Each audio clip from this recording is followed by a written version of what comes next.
Hey guys, have a good day. Welcome back to our channel Learn a Language with Banu. Previous వీడియోలో 2 questions అడిగాను కదా. Here are those answers. ముక్కు పుడక, nose ring or nose stud. Nose ring or nose stud. Next one, మీరు ఎక్కడ నివసిస్తున్నారు? Where do you live? Where do you live? Okay, మరి ఇవాల్టి 2 క్వశ్చన్స్. రథం. రథం పూర్వకాలంలో రాజులు ట్రావెల్ చేయాలంటే రథం మీద వెళ్ళేవాళ్ళు. ఇప్పుడంటే మనకి కార్స్, బైక్స్ ఇలా చాలా ఫెసిలిటీస్ వచ్చేసింది. బట్ అప్పట్లో రాజులు రథంలో వెళ్ళేవాళ్ళు కదా. So what we called it in English? Please comment.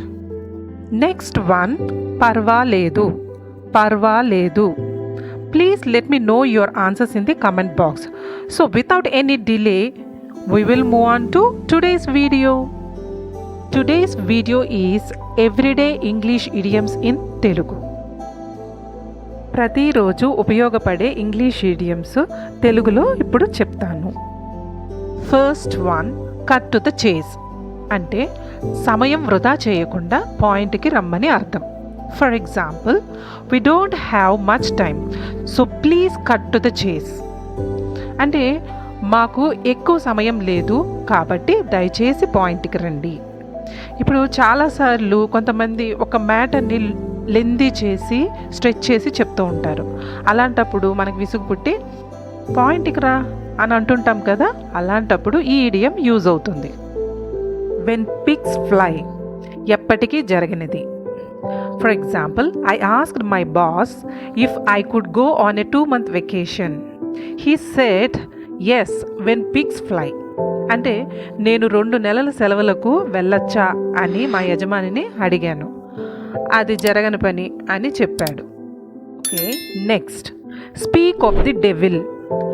అంటే మీరు ఒక వ్యక్తి గురించి మాట్లాడుతున్నప్పుడు అదే వ్యక్తి అక్కడికి వచ్చినప్పుడు ఈ ఇడియంని ఉపయోగిస్తాము. For example, hi Pranav, speak of the devil, we were just talking about you. అంటే హాయ్ ప్రణవ్, నీ గురించి ఇప్పుడే మాట్లాడుతున్నాము, నువ్వు వచ్చావు. Next, the best of both worlds. అంటే ఎవరైనా 2 వేర్వేరు అవకాశాలను ఆస్వాదించగల పరిస్థితి, అంటే ఎంజాయ్ చేయటం అనమాట. For example, she works in the city and lives in the country side and gets the best of both world's. ఆమె పట్టణంలో పనిచేస్తుంది మరియు పల్లెటూరులో నివసిస్తుంది. 2 వేర్వేరు అవకాశాలను ఎంజాయ్ చేస్తుంది ఆమె. ఇక్కడ కంట్రీ సైడ్ అని అంటే పల్లెటూరు, విలేజ్. అదే కంట్రీ అంటే దేశం. అది ఈ రెండిటికి difference. Okay, bite the bullet అంటే బుల్లెట్ని నములుతున్నామని కాదు. మనకి ఇష్టం లేని పని బలవంతంగా చేసేటప్పుడు ఈ ఇడియం యూజ్ చేస్తాం. For example, I don't really want to exercise today, but I think I will just have to bite the bullet. ఈరోజు నాకు వ్యాయామం చేయడం నిజంగా ఇష్టం లేదు, కానీ నేను చేయవలసి వస్తుందనుకుంటున్నాను అని. Next one, under the weather. ఒంట్లో బాగోలేనప్పుడు ఈ ఇడియంని యూజ్ చేస్తాం. For example, I'm feeling under the weather, so I will stay home today. నాకు ఒంట్లో బాగోలేదు కాబట్టి నేను ఈరోజు ఇంట్లోనే ఉంటాను అని అర్థం. Cost and arm and A leg. అంటే చాలా ఖరీదైనది, అంటే టూ ఎక్స్పెన్సివ్ అనమాట. For example, that car cost and arm and A leg.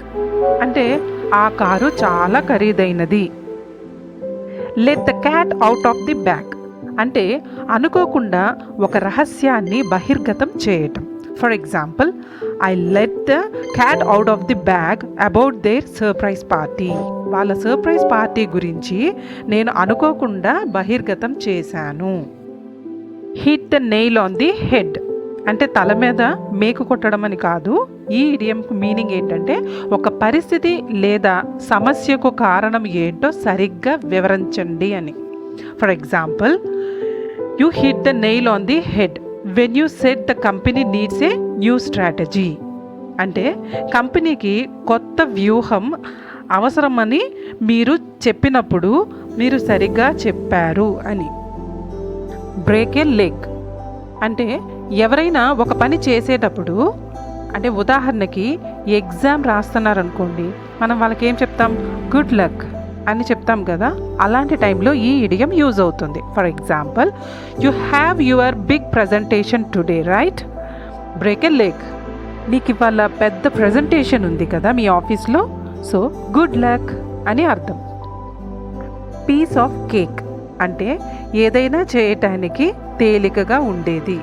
For example, don't worry about that test, it will be a piece of cake. ఆ పరీక్ష గురించి చింతించకు, ఇది చాలా సులభం.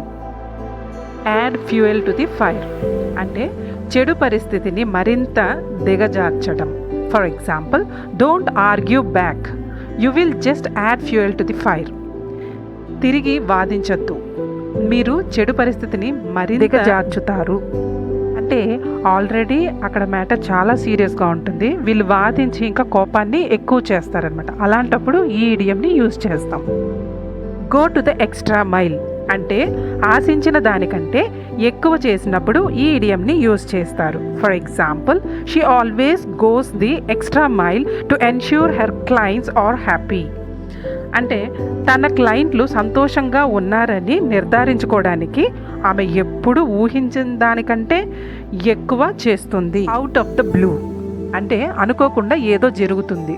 For example, I hadn't talked to him for years but out of the blue I received a letter from him. అంటే నేను కొన్నాళ్ళుగా అతనితో మాట్లాడలేదు, కానీ అనుకోకుండా అతని నుండి నాకు ఉత్తరం వచ్చింది.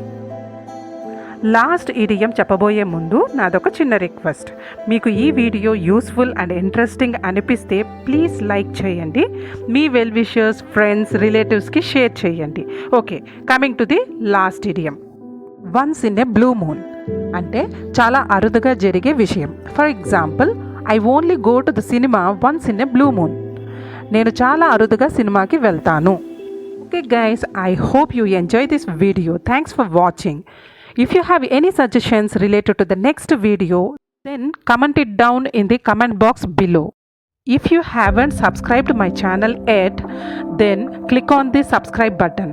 This is for today. Thank you. Learn a language with Banu.